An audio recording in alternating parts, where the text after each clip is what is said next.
You're listening to Chem Stories, a podcast series created by people with lived experience of P&P chemsex.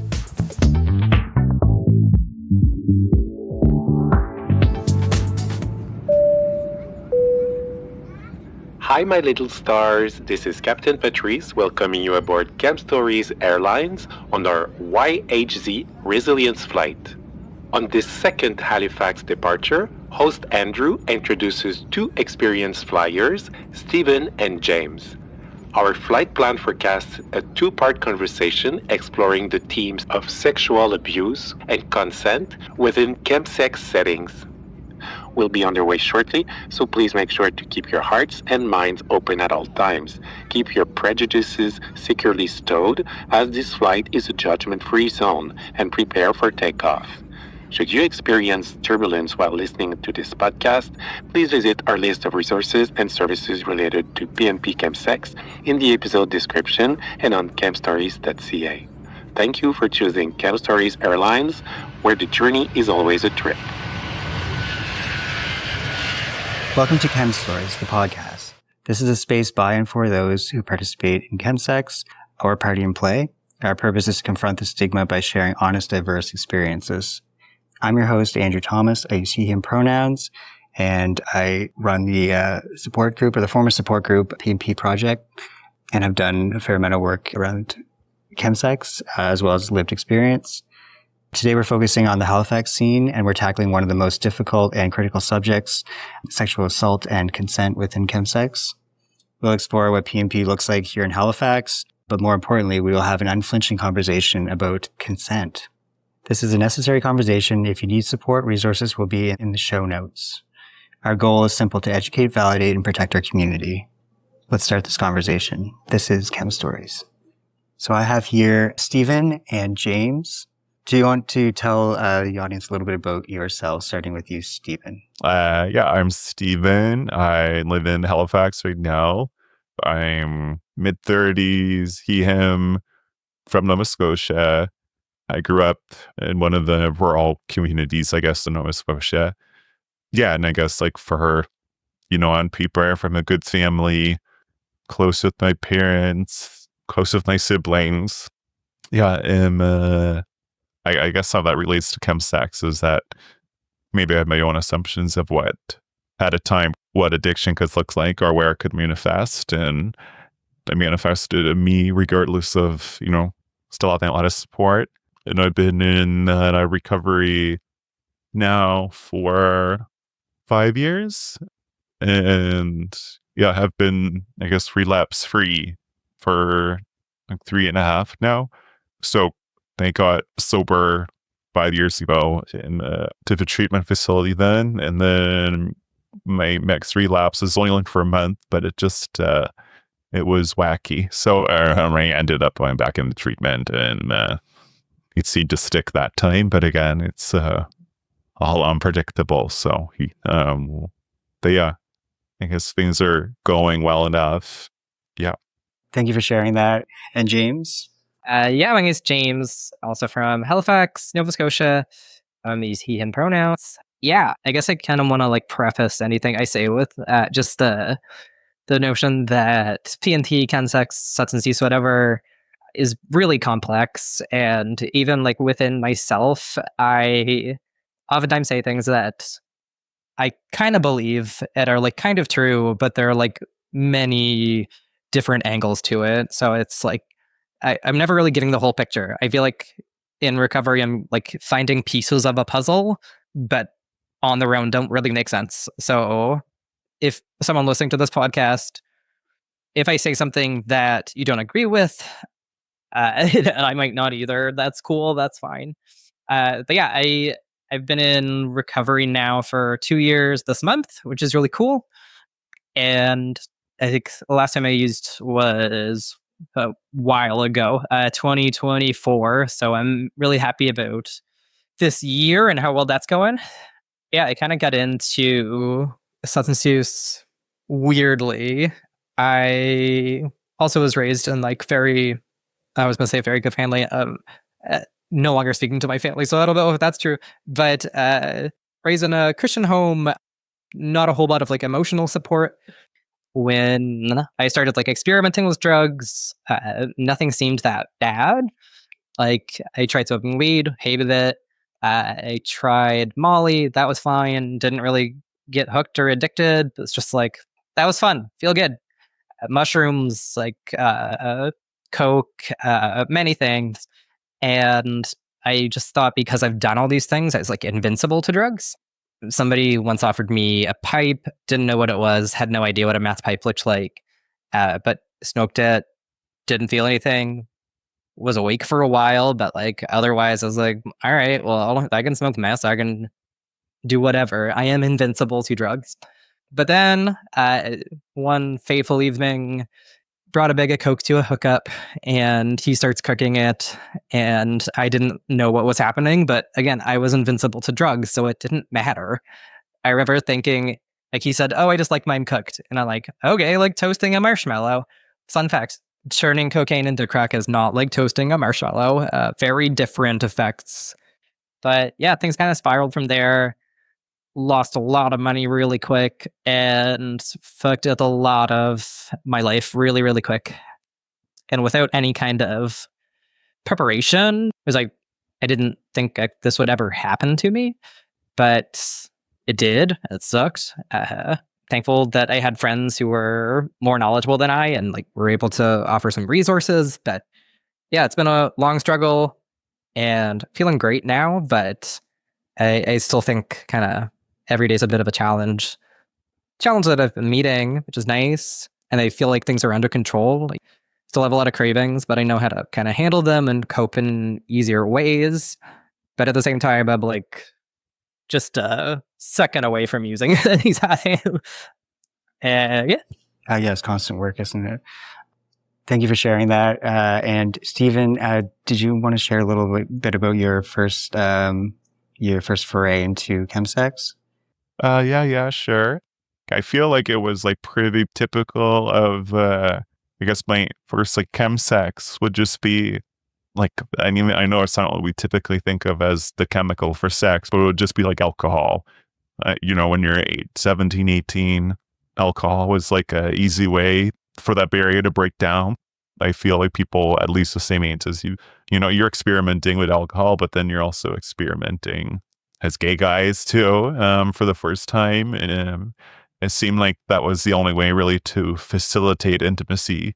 Yeah. And then I think, I guess it evolved into cocaine. And I feel like I always was, I guess, weaving in and out with cocaine use and alcohol in my mid-20s. And I think it really spiraled around then. And the cocaine escalated. And then I think shortly after that, it was my D-list, like just the expense of it was too much. So then I started buying like ice, which I guess I knew what it was, which was like shitty meth. But yeah, I think to me, the idea of, the sex that I was having with alcohol, I wasn't present. It was, I guess, sexual assault or rape, I guess, if you really want to name it what it was. And it felt like, I guess with cocaine or ice, it felt like I was regaining some control.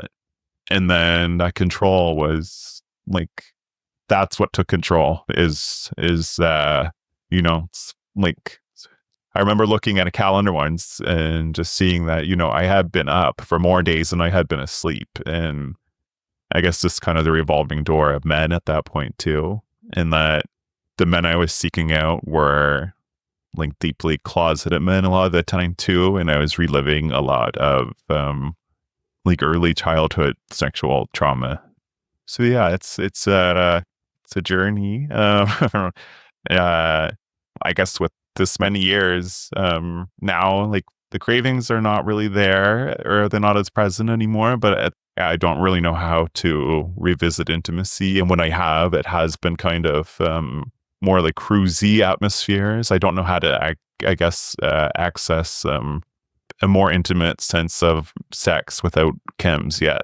And sometimes that's kind of shocking because then like, well, when is it going to come? So yeah. And I'm in that same kind of both. My therapist right now is like, I think you should start having sex again. And I'm like, yeah, but like emotional work, absolutely not.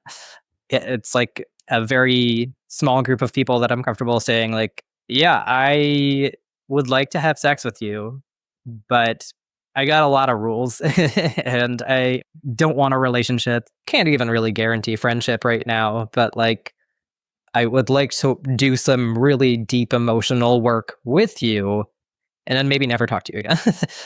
So it's a weird time, but I don't know if I've ever really had a good relationship with intimacy. And I think chemsex kind of skewed that even further. Yeah, I similarly have dealt with some sexual abuse in my past and always kind of was very like abusive towards myself constantly. And that kind of just came through any sexual encounter that I had. Was very submissive. And I kind of came to realize through substance use how like heavily suicidal I was, to the point where I wanted these men to abuse me almost. And the best thing about my experience with substance use has been figuring that out, because like even before crack or meth or anything, it was still the same thing. Like I was still reliving those times of sexual violence and reliving feeling unworthy. So then add chemsex into that, and then like I don't know what sex is. I like it's foreign to me, and I don't want it. So my therapist wants me to have sex. I'm like, God damn it. We'll get there. Yeah, thank you both for sharing that. I think that's one of the weird things after you stop using is having sex again, right? And you have to find someone that's willing to go slow with you and kind of accommodate all your rules and rediscovering like what you like sexually. It's a process. Yeah, it really skews, I think, I guess the journey, like, I don't know what really a healthy evolution sometimes of what intimacy should look like, because to me, they would enter my door first and we'd fuck, and then maybe we would get to know each other. And, I guess that sex was often something scary, and then I was still seeking that connection with them after. So, yeah, I guess I just do not have a full understanding, it sometimes seems, when I'm trying to date again, of what are the, not normal, but like, yeah, what are the healthy steps people take towards intimacy? Because I don't think my idea of it is quite right. Yeah. And I know, like, even with early experiences with substances and when it started intersecting more with sex, it was never good, I don't think. Like, I know some people, it is a positive experience, but for me, the goal was always destruction from the get-go. And I think, yeah, people talk about gateway drugs, but like, I think like the early childhood sexual abuse was the gateway. And, it doesn't really matter what you choose, whether it's substances or some other way of coping. Yeah, the actual choice you make isn't really the gateway. It's, I think, the triggering event itself that, kind of spiraled all of this. And sometimes it's still shocking that something that happened so long ago has propelled, I guess, so much of my life and my decisions. So, yeah. Yeah, like what you said about just like finding the healthy steps towards intimacy, because often I'm just like, what I want isn't healthy, because I'm like, I don't actually know what I want. And I'm like, okay, let's think about things that I like, things that I want. And it's all like self-destructive. I'm like, wait, no, we're avoiding that. What makes me feel good that isn't abuse? And it's just such a foreign concept, but we're getting there. Yeah, very interesting. Thank you for sharing about that. Okay, so because we're based in Halifax, maybe we could get a little bit of an idea of what chemsex scene is like here. Yeah, it was, very different than Toronto. Yeah, I think the drugs are different. GHB is not as prevalent here. You can get it, but it's not like it is in Toronto. And then meth as well, which is growing here in popularity, but cocaine is the drug of choice, and especially up in the eastern zone. And yeah, what I am seeing is, yes, the guys who are in the closet, who are questioning their sexuality, it's that crack cocaine is kind of like the initial gateway into that world and allows them to have the sex they want to have in that moment anyway. And there's a lot more shame and stuff, I think, afterwards here, as opposed to the bigger cities. It's also easier to go from chemsex party to chemsex party. You just hop from party to party and live that lifestyle more so in the bigger cities, I think. Whereas Halifax doesn't have, that continuous party going on. Yeah, what comes to mind first when you think about chemsex here in Halifax? I guess I don't really have many other cities experiences to speak on, so not much. And I don't even really have a whole lot of chemsex experience. I feel like I was kind of active in that scene. I shouldn't say it's a whole lot of experience. I packed a lot in a short amount of time. But yeah, I don't know. I mean, Halifax is a small city. I feel like I've been really fucked up in public places where people have definitely seen me. And the other thing is how crack cocaine is almost the replacement for meth, especially with the straight guys. That was their way into gay sex. I don't know if you noticed that at all. I remember one of my earlier dealers, I was convinced that he was straight for some reason. And he wasn't using, I think he was doing coke at the time, that he hadn't made the switch over to crack or meth. And as I kind of used more, get to know him more, used together, dealers who are also addicts are terrible. It was a lot of, he owes me a lot of money, I'll say that. But I was convinced he was straight, and as we started doing more drugs together, he's like, well, I'm straight, but we can do this. Then it turned out he had had a boyfriend before, and I'm like, okay, you were never straight. This was never a thing. But yeah, I mean, absolutely, I feel like it can play with people's sexualities a little. I remember there was one time I thought it would be a really good idea to have a lot of guys over and have a P&P orgy. And what ended up happening was no one had sex. Nobody could get hard. There was one bisexual guy there, and he insisted on putting lesbian porn on the TV for probably literally 12 hours. And we all sat there separately and watched the lesbian porn for 12 hours, not touching each other or speaking. I don't know how I got on that topic, but here we are. Successful orgy. No. Hey, this was weird. Yes, absolutely it was. Yeah. Thank you for sharing that. And Stephen, what comes to mind first when you think about chemsex here in Halifax? Yeah, I feel like I guess there was always the beginning of using and having sex, but I guess when I was just using and having a revolving door of men coming, yeah, I guess sometimes more than one man at once. I was in England then, and it was a little more, I guess the thrill too was just how anonymous it was. And maybe I guess when I compare it to Halifax or other places in Nova Scotia, there's sometimes also a thrill in who will I potentially encounter. And I don't know, it's exciting in different ways where you can probably find some connection to somebody who's active in the chemsex scene or who's closeted too within Nova Scotia. And there's something weirdly magnetic or intoxicating about that in itself that, yeah, especially even outside of Halifax, in more rural Nova Scotia, is that, which is kind of gross, but they probably a lot of them knew me young, as a and I guess going back to reliving, I guess, early experiences, it was an easy way to recreate those scenarios where it sometimes felt more fantasy based in even larger cities. I guess here it sometimes feels like I'm recreating something where that relationship kind of exists because it's so small, or because we can find so many connections. It feels less like we're role playing or fantasy. It really does feel like I'm playing into something really dangerous. Yeah, that I'm back into a young role with somebody wanting to abuse me. And it's easy. I think it's really easy to make that happen here. which isn't good. You can find people that you have a history with who would have known you, or that know somebody in your family or something fucked up, you know?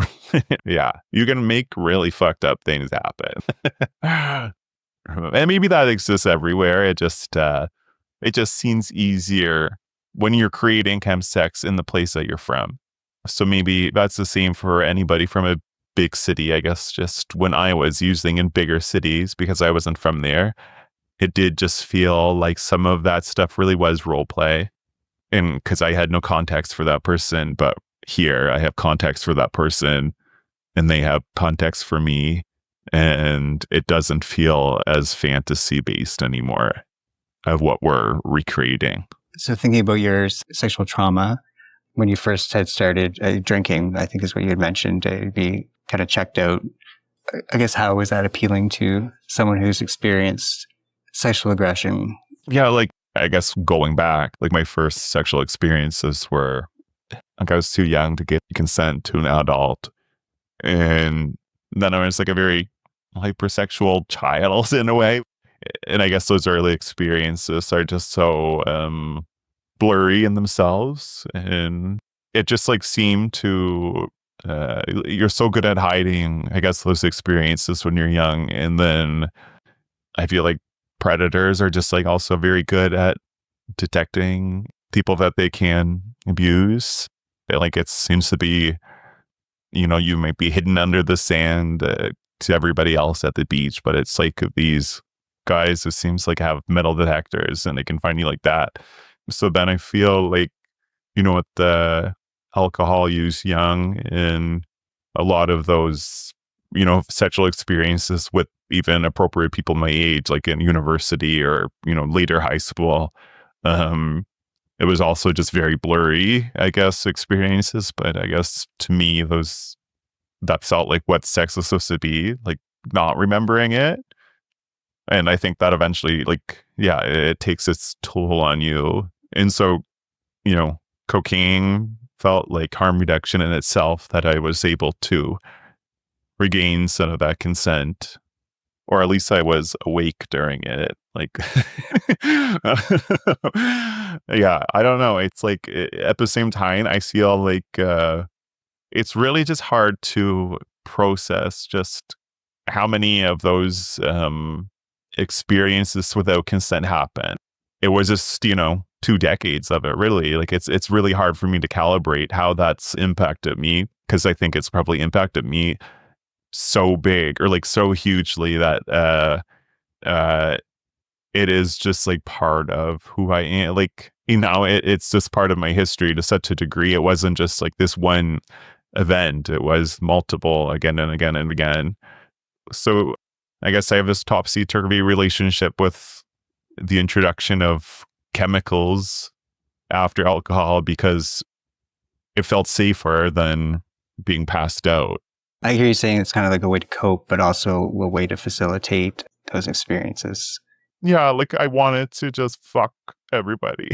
Like what I was doing, like I was only fucking people while drunk, and then I wasn't remembering it.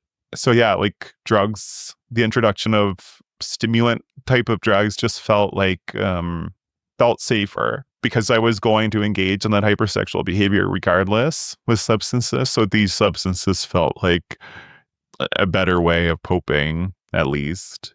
But it also meant that you just never pass out. Like you go, go, go, go, go. So yeah. And I mean, all of this happens in the bedroom, you know, it's not like, I think it's just such a shocking thing to ever have to express to people, you know, like, yeah, I think it's like even shocking to myself sometimes still. So, yeah.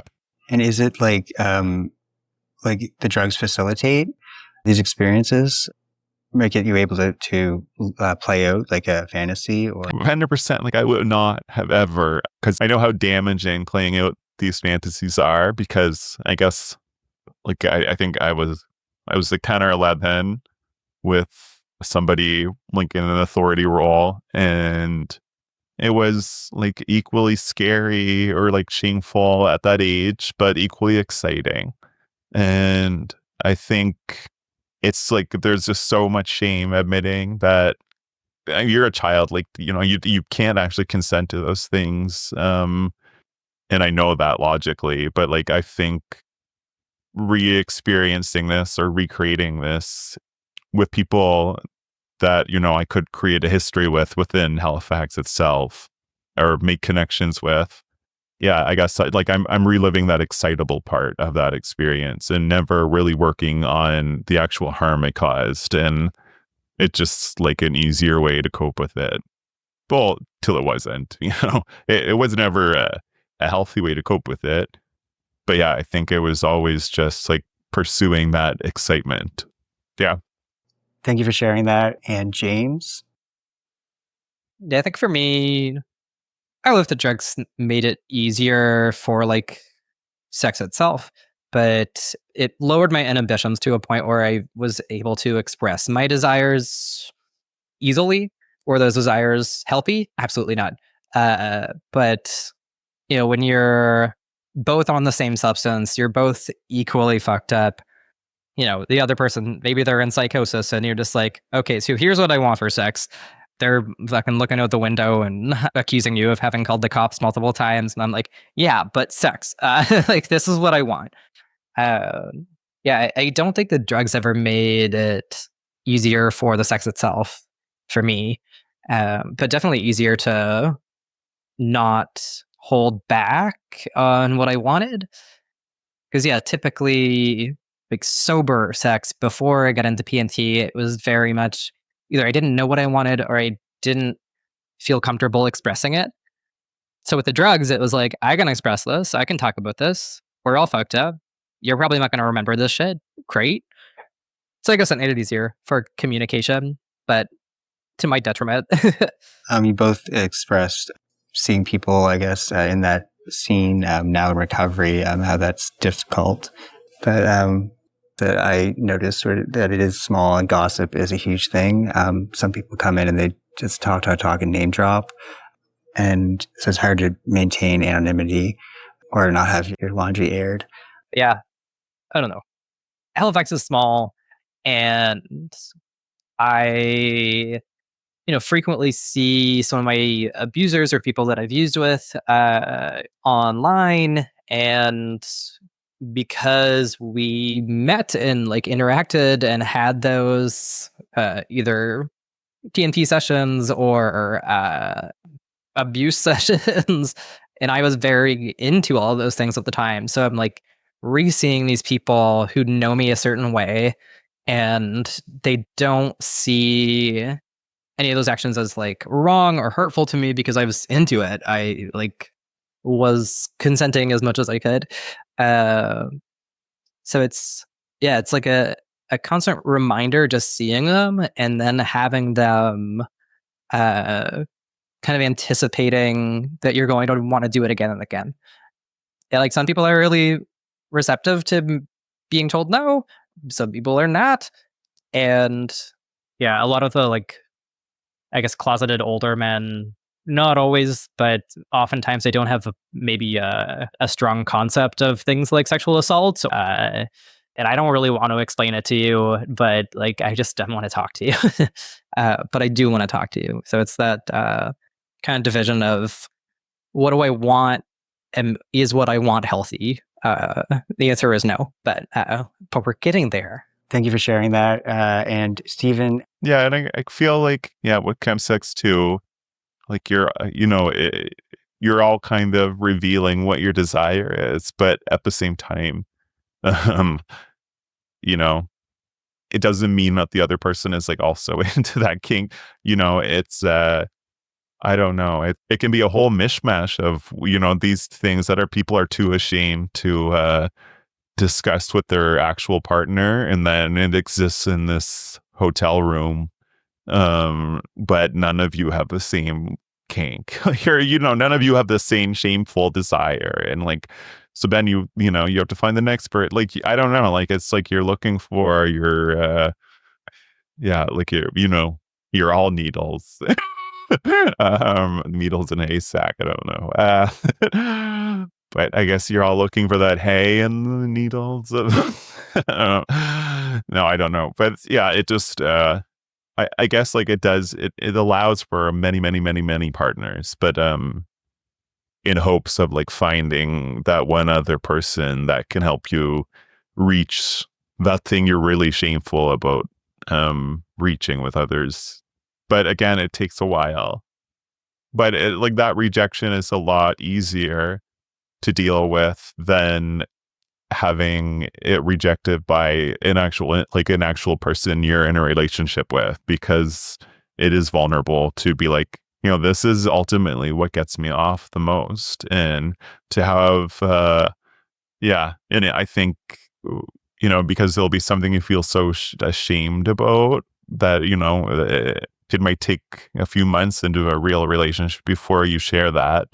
And then to find out that they're not receptive to it sucks. So like it is as vulnerable as it is to your health to engage in chemsex, I guess.